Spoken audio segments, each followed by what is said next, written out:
जब मंजिल ही एक ना रहल तो रास्ता एक काहे रही। हम अपना रास्ता चल जाए और आप अपना रास्ता चल जाए।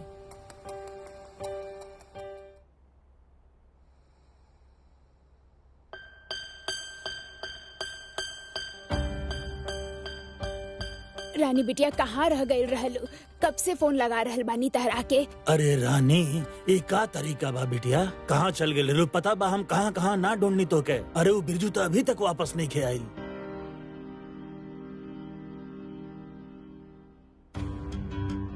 रानी, बाबूजी, बहन, अरे बहन तू आ गई लू? कहाँ चल गए रहलू बहन? हम तो तोहार छोटा विधायक बानी ना बहन, हमरा काहे ना साथे लेके गईलू?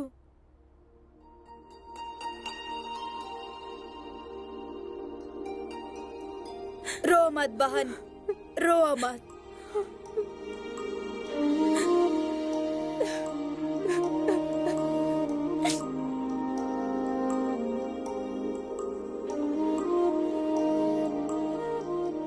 हमरा चुप करावत रहलू ना बहन।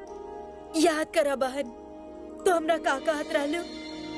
बड़ा से बड़ा कठिनाई मन पार कर जाई, मुश्किल से मुश्किल दर्द दिल सह जाई। बस 45 डिग्री के एंगल बना के अपन दिल पे हाथ रखा और बोला अपन टेम भी आई।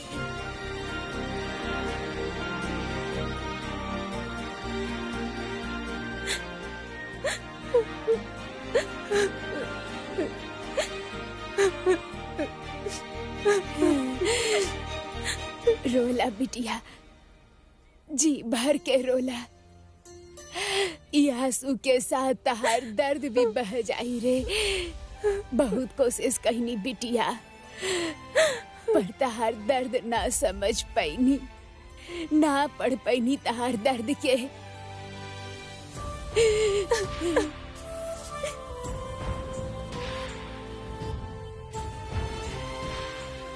अब ऐसा ना होगी। हम रामाधीर, पिंकू सब तहरे साथ बढ़े।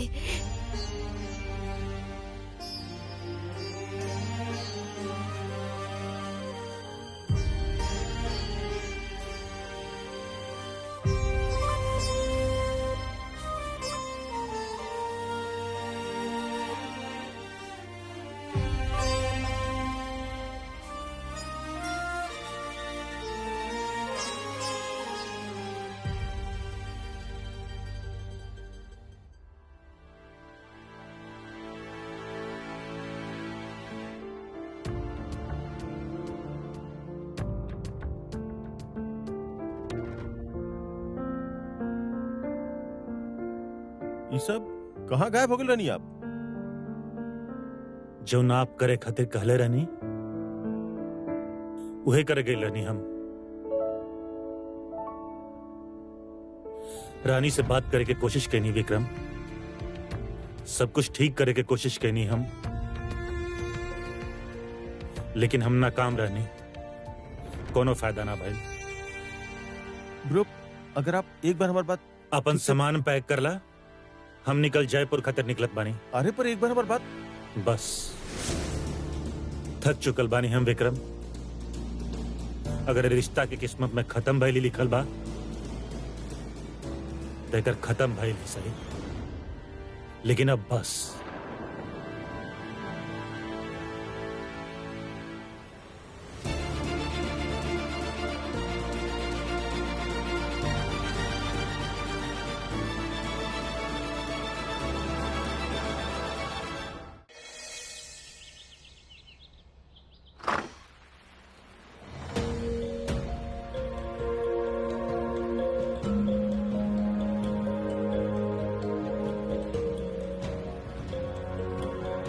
इनसे कहिदा रानी, अब इनकर यहाँ स्वागत नहीं खे।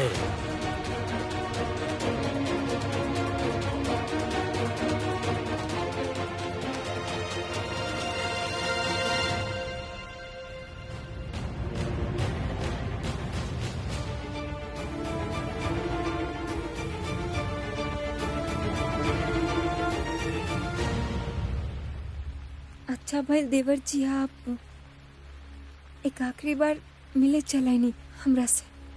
आखिरी बार? हमार रिश्ता तब दोस्ती से शुरू भइल और देवर भाभी में तब्दील हो गई रिश्ता हमनी के। हमेशा खास रही हमरा खातिर।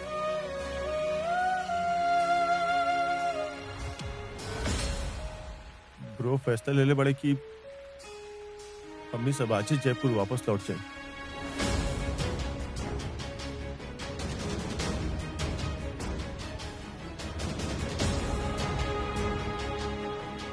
सही फैसला ले लेना,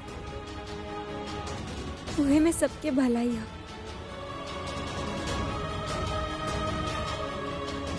ये ब्रो आपके खातिर भेजले बड़े, एक बार प्लीज पढ़ ले। अब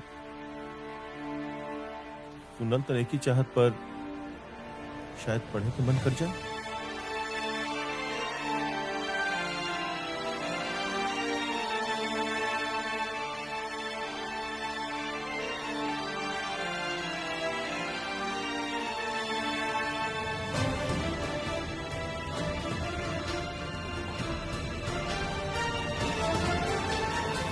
जब मंजिल ही एक ना रहल तो रास्ता एक काहे रही। हम अपना रास्ता चल जाए और आप अपना रास्ता चल जाए।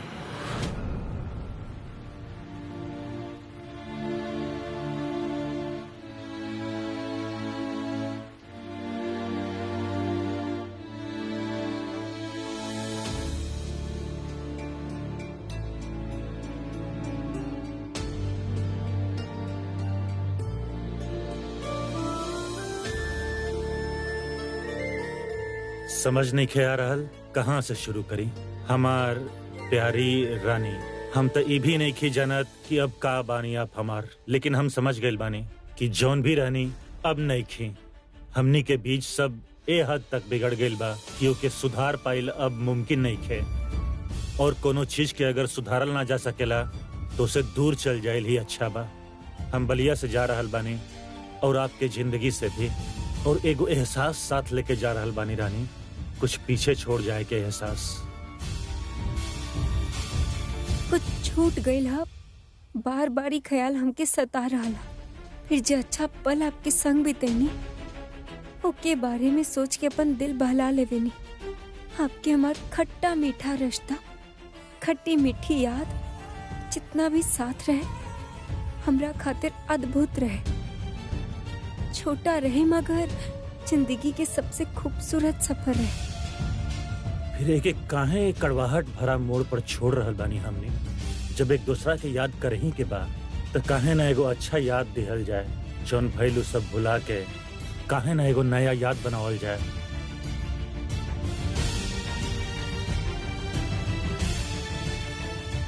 काहे ना एगो आखिरी बार एक दूसरे के करीब आई, सिर्फ दूर जाए खातिर। वीर, रेडी बाड़ा तू? जी रानी साहब। ठीक बा, हम ड्राइवर के बोल देता नहीं सामान गाड़ी में रखवा दी।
कब आई?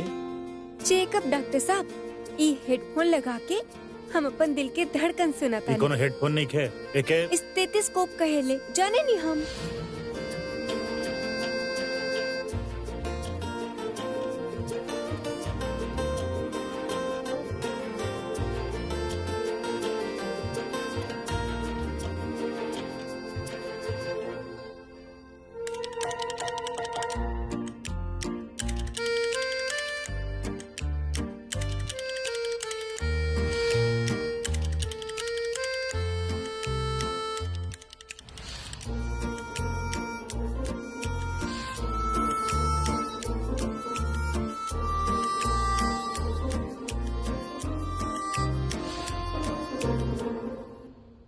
अभी याद के हमेशा संजो के रखब डॉक्टर साहब।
थैंक यू रानी।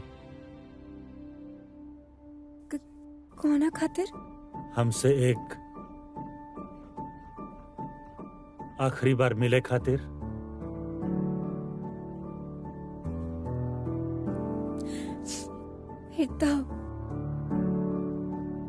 फिर तब हमके आपके हमको कहे के चाहिए।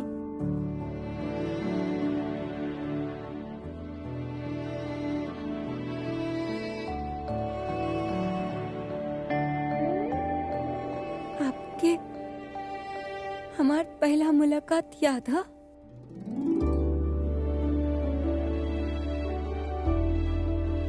साढ़े 16 घंटा बस में सफर करके जयपुर के धरती पे कदम रखले रहनी हम, और फिर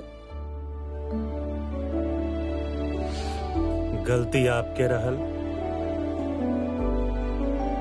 लेकिन आज तक भी इल्जाम हमरे पर बा। हमार काम ऐसन बा कि हम रोज खून देखे नहीं, लेकिन कभी ई ना सोचले रहनी हम कि केहू ऐसन हमरा जिंदगी में आई जेके खुद के खून देखल इतना मुश्किल हो जाए कि वो बेहोश हो जाए।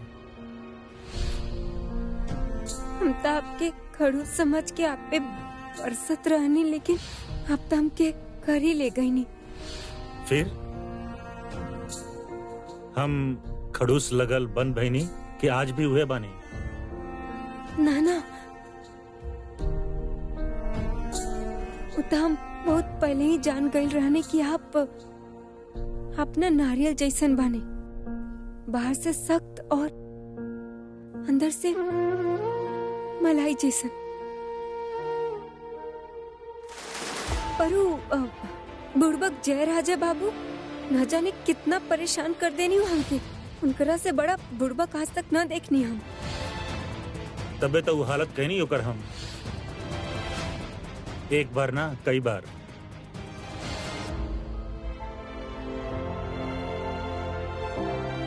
और आपके थैंकू कहे खातिर इंग्लिश में खत लिख ले रहनी हम। वो खत आज भी हमरा लगे बा।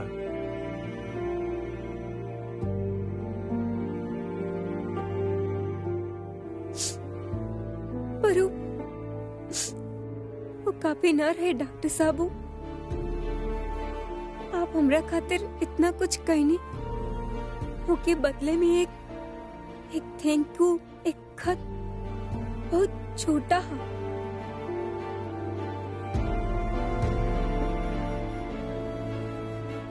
हमार जान बचावे खातिर आप हमार मांग भर देनी। जोन आप हमरा खातिर कैले बानी रानी, ओकरा सामने हमार कर्म बहुत छोटा बा।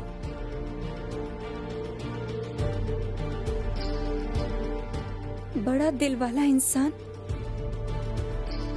छोटा कर्म भी कर जाए तो बड़ बन जाला। ऐसे तो कबड्डी के मैच के बाद आप भी तो हमार जान बचौले रहनी, अपना सर पर पत्थर खा ले रहनी आप हमरा खातिर। पर फिर आप ही तो हमारे इलाज कैले रहनी, फीस भी ना लेनी आप। अगर ऐसन बात हमके जेल से बाहर निकाले खातिर आप भी तो अपन जान दाव पर लगा ले रहनी, तो हिसाब बराबर। अरे ऐसे कैसे? अब तब भी तो हमके चोट लगल रहे ना, फिर से आप हमारी इलाज कैले रहनी। आपके फीस बढ़ते जा रहा है डॉक्टर साहब। चोट लगे में तो वर्ल्ड रिकॉर्ड बा आपके। और हाँ, जिद करे में भी, क्योंकि सुने नहीं कहा आप। हम तब बेफिकर जियत रहनी डॉक्टर साहब, काहे कि हम जानत रहनी कि हमके बचावे खातिर आप हमेशा रहब।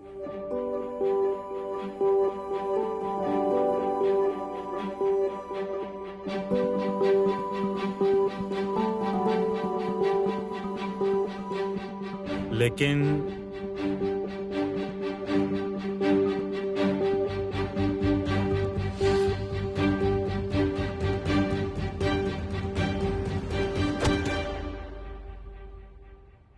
सच में वो वक्त पागल हो गए रहनी हम। हमार पागलपन रुकल आपके अइला के बाद रुकल। अच्छा महसूस करे लगल रहनी, कहे कि आप हमरा लगे रहनी। आपसे मिलके हम बहुत खुश हो गई रहनी डॉक्टर साहब। और मुझे आप हमरा खातिर वो चना दाल चावल और लिट्टी चोखा बनेले रहने, बहुत खुशी भइलू खा के। अब तो हमके सच में रानी जैसे नहीं बना देनी, असली वाली रानी। लहर के डर भी भगाई आप हमार। डॉक्टर साहब, हमके लहर से बहुत डर लगेला। रानी, ई लहर आपके डरावे ना आवेले, बार बार लगातार बिना थकले आपके कुछ एहसास दिलावे आवेले।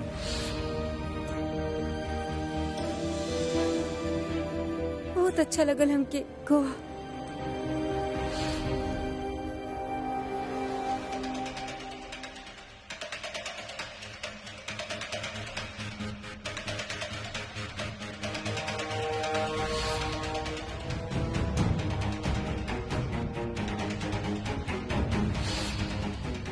और फिर रात आई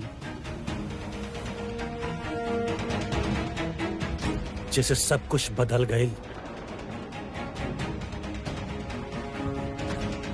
हमके जाने के बाद कल रात का भइल रहल। चाहे जे कुछ भी हो जाए, लेकिन कल रात जे भइल डॉक्टर साहब के ना पता चले के चाहिए। कल रात आप कहाँ रहने? हम आपके साथ आपके कमरा में ही रहनी, और कहाँ हो खब। वो भी बड़ा भोला बाड़न, हम जे कहीं नहीं मान जायलन, पर ओकर मतलब ये ना कि हमने खुलेआम अपन खेल चलावत रही। का हो गई ला आपके? एहसास भइल बा रानी, आप ही कहले रहनी ना, केहू के खोवे के डर बहुत सारा एहसास जगा जाला। हमार जिंदगी में एगो दोस्त के, एगो साथी के जोन कमी रहल, ओके आप ऐसे पूरा कईनी कि जब आप हमरा पास ना होनी ना तो घबरा जानी हम। हमार जिंदगी के सबसे खूबसूरत रात रहे हो, जे कि हम कबो न भूलल चाहो। काहे कि आप हमरा से कहले रहने की हम आपके जिंदगी के हर रिश्ता के पूरा करेनी। बहुत खास महसूस करेले रहनी आप हमके, करीब रहनी हम डॉक्टर साहब, एक दूसरे की आंख में डूबल, कहीं ना कहीं सब समझ पावत रहनी हम। ऐसा लगल कि एक कड़ी से जुड़ गए रहनी हम, जे कब्बो ना टूटी। एक हो गए रहनी हमनी डॉक्टर साहब।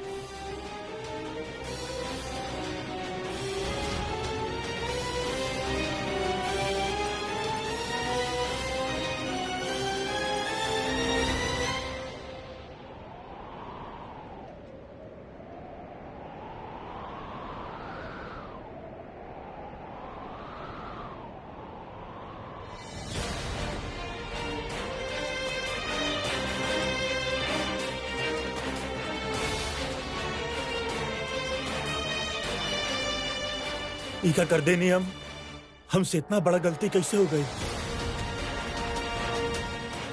को अब बहुत बहुत अच्छा लगल हमके।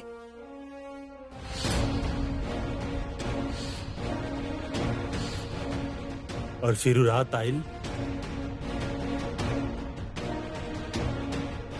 जैसे सब कुछ बदल गई। हमार जिंदगी में एगो दोस्त के, एगो साथी के जोन कमी रहल ओके आप ऐसे पूरा कईनी कि जब आप हमरा पास ना होनी ना तो घबरा जानी हम। हमार जिंदगी के सबसे खूबसूरत रात रहे हो, जे कि हम कबो न भूलल चाह। काहे कि आप हमरा से कहले रहने की हम आपके जिंदगी के हर रिश्ता के पूरा करेनी, करीब रहनी हम डॉक्टर साहब। आपके और बिरजू के बीच में क्या रिश्ता बा? अरे बताइए ना, कब आप दोनों के बीच में सिर्फ दोस्ती बना आप दोनों के बीच और कुछ नहीं? है ना, अगर हमेशा से ही बिरजू से शादी करे कर है आपके तो एक बार हमसे कह के देखती, हम खुद आपके रास्ता से हट जाती। रानी ऐसे छुप के छुपा के चोर के जैसे बिहेव करके का जरूरत रहल रहे।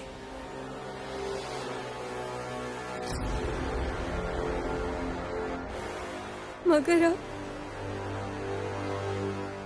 अब हमनी के रिश्ता ये कदर बिखर गई है कि एकर जोड़ल बहुत मुश्किल है।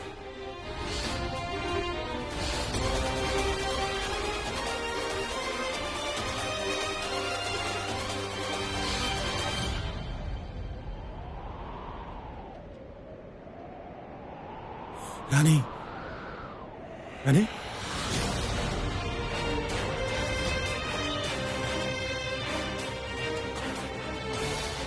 ओ रात रानी बिरजू के साथ ना हमरा संग रहल।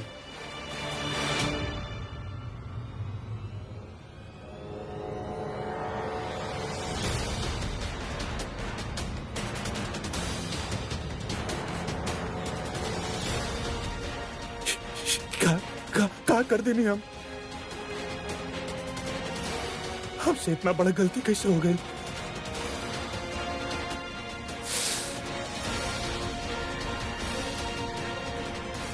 सब चीज के बिखरना दे सके नहीं हम।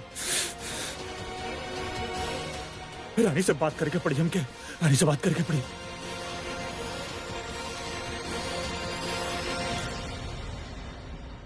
काका प्लीज हमके एक मौका दी, रानी से बात कल बहुत जरूरी बा हमरा खातिर। बार बार मौका हम देनी आपके कुंवर साहब, और हर बार आप हमार बेटिया के दुख दिले बानी।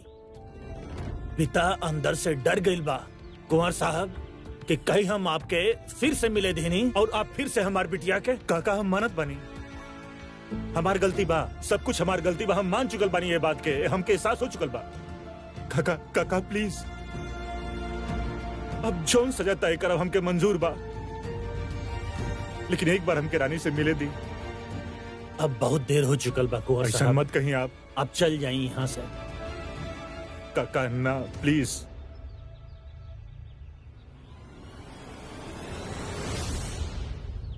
काका कहनी ना आप हमके, हम माने नहीं भी दिल से, तब तक फिर सही सलाह देव ना आप। एक पल खातिर आप भूल जाए कि आप रानी के पति बानी, हमके सिर्फ अपन रामू काका समझ के बात करी। अगर कोनो और हमार बेटिया के संगे ऐसन व्यवहार कैले होखत जैसन आप कैनी, ओकरा खून के आंसू लौले बानी, लांछन लगौले बानी ओकरा चरित्र पर, त का हमके ऐसन इंसान से अपन बेटिया के मिले देवे के चाही? का हमके अपन बिटिया के ऐसा इंसान के पास भेजे के चाही जे कल के दोबारा वैसा ही शक करे? हसल भूल गए बिया कुंवर साहब, हसल भूल गए बिया हमार बिटिया। रहेले हमनी के संगे पर पता ना होकर ध्यान कहाँ हो खेला। वो इंजीनियरिंग बाना इंजीनियरिंग वो हमार बिटिया के सपना रहल। ओकरा बारे में जब भी उ बतियात रहल ना तो ओकर चेहरा पर चमक आ जात रहे। पता बा ओकर उहे सपना आज ओके खुशी नहीं के दे पा रहल कुंवर साहब। लड़ रहल बिया वो अंदर से, टूट चुकल बिया, और वो सिर्फ आपके वजह से।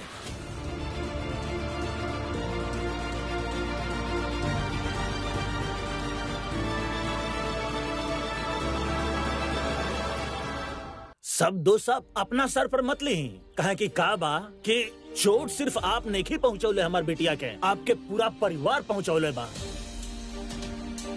बिरजू और रानी बचपन के दोस्त बड़े, उन दोनों के पवित्र रिश्ता पर आपके और रानी शाह के गंदा सोच पैसा खातिर बियाह कैलस न आपसे, आपके फसौलस। वाह, समस्या का बा कुंवर साहब पता बा? एगो मर्द जौन हो खेला, ओकर अहंकार, ओकर मन उ यहाँ विराजमान होके के लायक हो खेला, पर उ ई भूल जाला कि औरत के आत्मसम्मान के ऊपर ना कबो कोनो चीज बिया, ना कबो कोनो चीज होखी। और आप हमार रानी बेटिया के आत्मसम्मान के ठेस पहुंचौले बानी।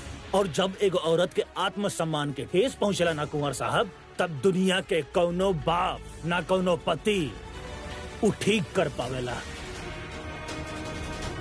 चाहे वो डॉक्टर ही कहे ना होके। नजर मत झुकाई, ऐसे देखी हमरा आंख में, देखी कुंवर साहब, हम ओ टूटल लड़की के पिता बानी जे हमेशा से अपन बिटिया के आंख में सिर्फ चमक देखे के चाहेला, खुशी देखे के चाहेला। और हम अगर हमार बिटिया के हंसा ना सकेनी ना, तो आपसे मिलवा के ओके दुखी भी ना होके दे।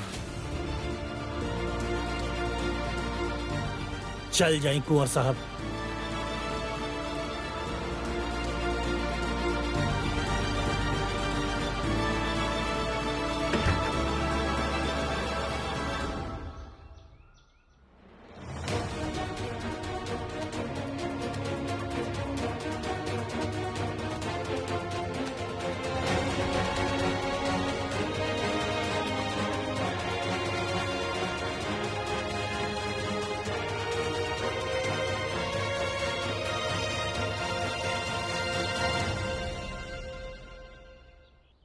आखिर ले ही आईनी हम वीर और रानी के घटिया रिश्ता के ओकर अंजाम तक, जे अब तक टूट के बिखर चुकल होखत।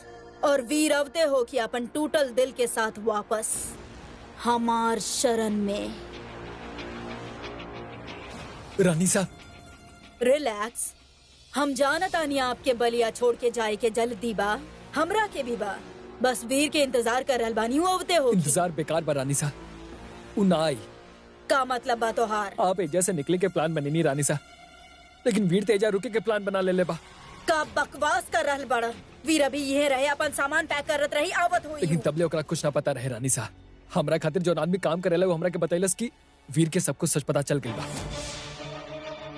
हमनी के खेल खत्म हो गइल रानी साहब।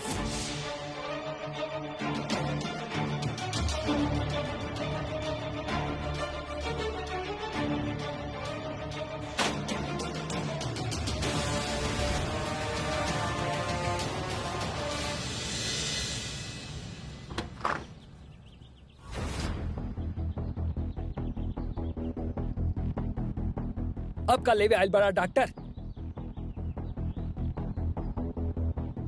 किराने स्टोर का काम शुरू हो गया है, बाकी मजदूर लोग भी आ गए हैं। आप चलिए, हम थोड़ा देर में औत बने। एक किराना स्टोर, एक किताब, ये सब आप काहे कर रहल बानी कुंवर साहब? पश्चाताप के अलावा हमरा लगे ना कुछ करे के बा ना कुछ कहे के। बस एक बार माफी मांगे दी काका। हम जानत बानी आसान नहीं के माफ कर, लेकिन एक बार प्लीज आप हमसे एगो सवाल के ले रहनी काका।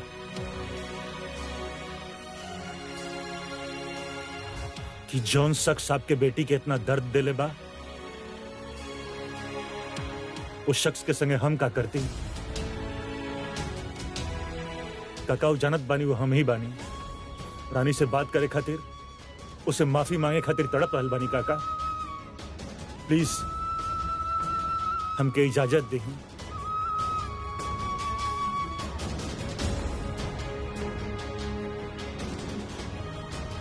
अरे कौन इजाजत?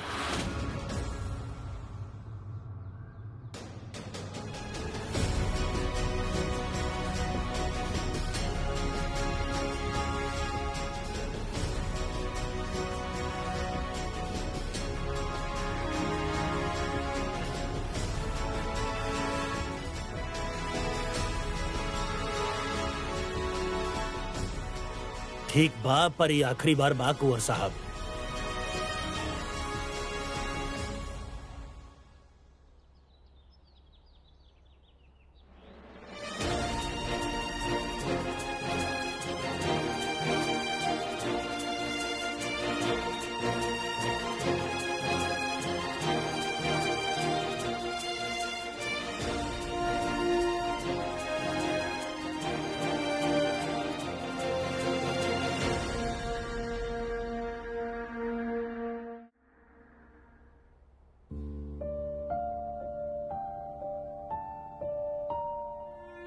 हमरा तरफ देखब भी ना आप। आपके नाराजगी, आपके गुस्सा जायज बराने, लेकिन अब जौन कुछ भी हम कहे जा रहल बानी ना, सब सच बा। हमसे बहुत बड़ा गलती हो गई। अपन गुस्सा में हम आपके बहुत तकलीफ पहुंचौले बानी। हम जानत बानी आपके खातिर हमके माफ कइल बहुते मुश्किल होखी। गंदा ना,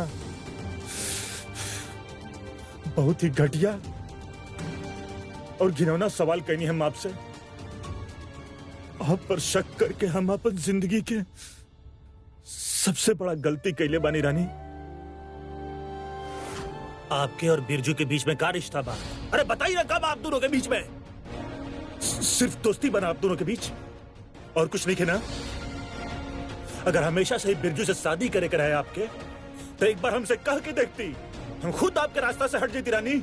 ऐसे छुप के छुपा के चोर के जैसे बिहेव करके क्या जरूरत रहल? रानी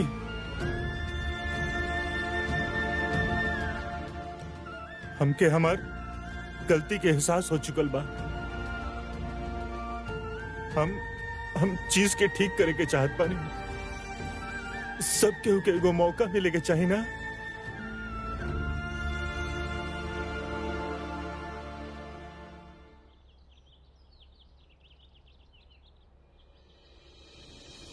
अरे काका, ये डॉक्टर तमाशा शुरू कर देले बा और अब खड़े खड़े देखा तनी बस।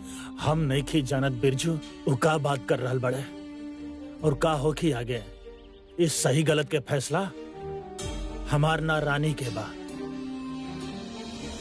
करे दा उनके बात। वो रात जौन कुछ भी हमनी के बीच में भइल रहल, जौन बात हमनी के कैले रहनी, जौन लम्हा हमनी के बितौनी, हमके वो सब याद आ गेल बा।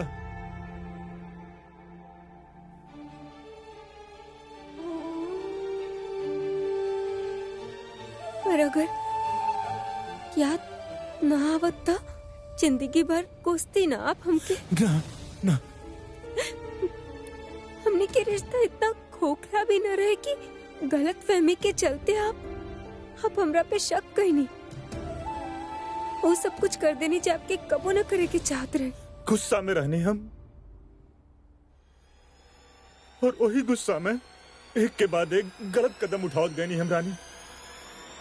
आप पर शक कहनी हम, आपसे वो घिनौना सवाल पूछनी हम, कियारा से नकली शादी, सब कुछ।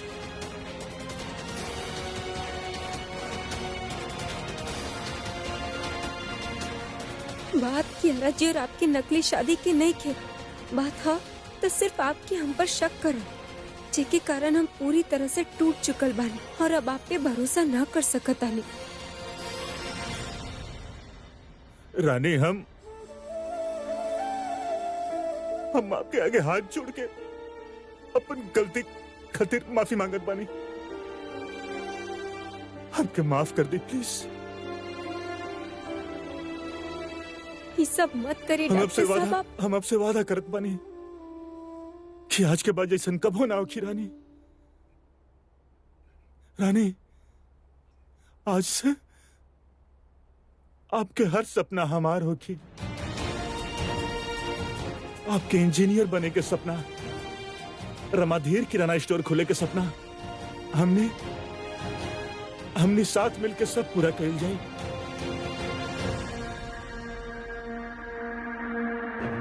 पहले भी आप इसने कुछ कहले रहने डॉक्टर साहब।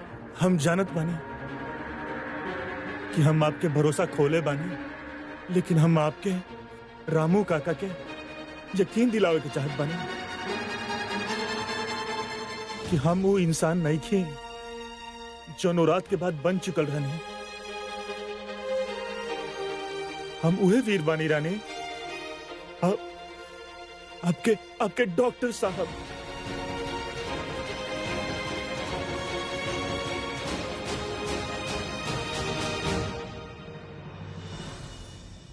इस शहरी जाल बुनल जाता और आप दुनिया में फंस जाता नहीं, लेकिन हम बेवकूफ नहीं की। अभी बताओ तनी एकरा के। अब चला डॉक्टर। बिरजू, जितना बात करे के रहल तू कर चुकला। अभी जन ना रुक पा तू, अब तू निकल ले जैसे।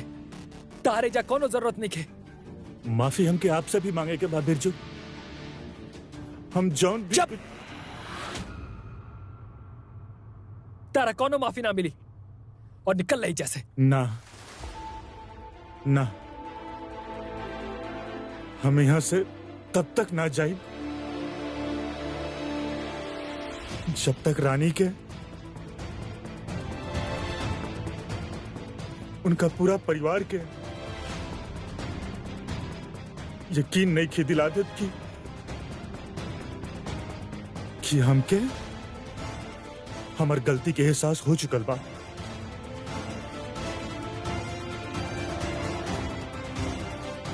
ना जाइब, हम ना जाइब।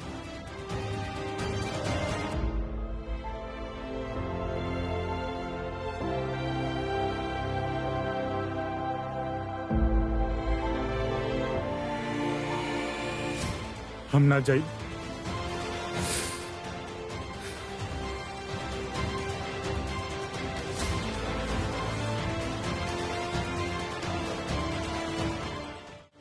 यार मैं एको नंबर के फ्रॉड बरानी। इस तरह से जौन कुछ भी कहलस ओकरा बात पे विश्वास करके गलती मत करिहा। तारा के ठीक हो देख जलता ससुरा, तबे वापस चल आइल तारा के फिर से बर्बाद करे खातिर।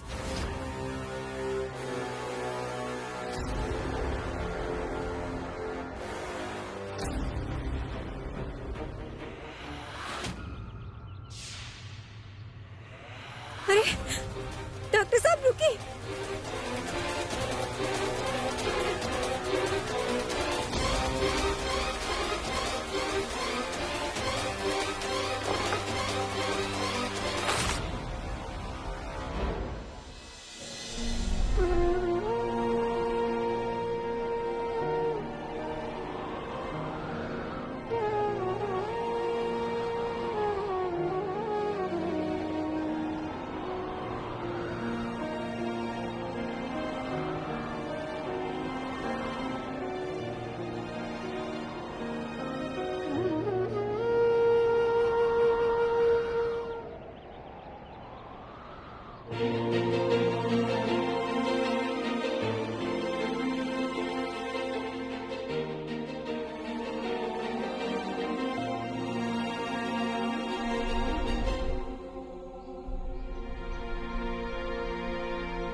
रानी हम जानत बानी कि आपके सब कुछ भुला के हमके माफ कैले इतना आसान ना होगी, लेकिन रानी आपके प्यार वो आपके हमके कबो भूले ना दी।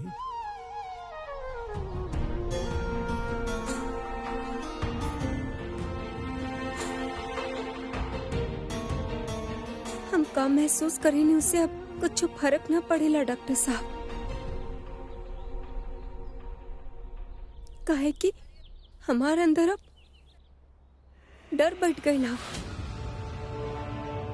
इधर आप जे कहनी उछलते हमके डर लगेला कि ना जाने अगले सुबह का हो जाए। जैसे वो दिन भयल रहे, हमार दिल में आज भी आपके खातिर उहे जगह पर हमार जगह के लेके डर बैठ गया मन में। न जाने कब फिर आप हमार दिल दुखा दी,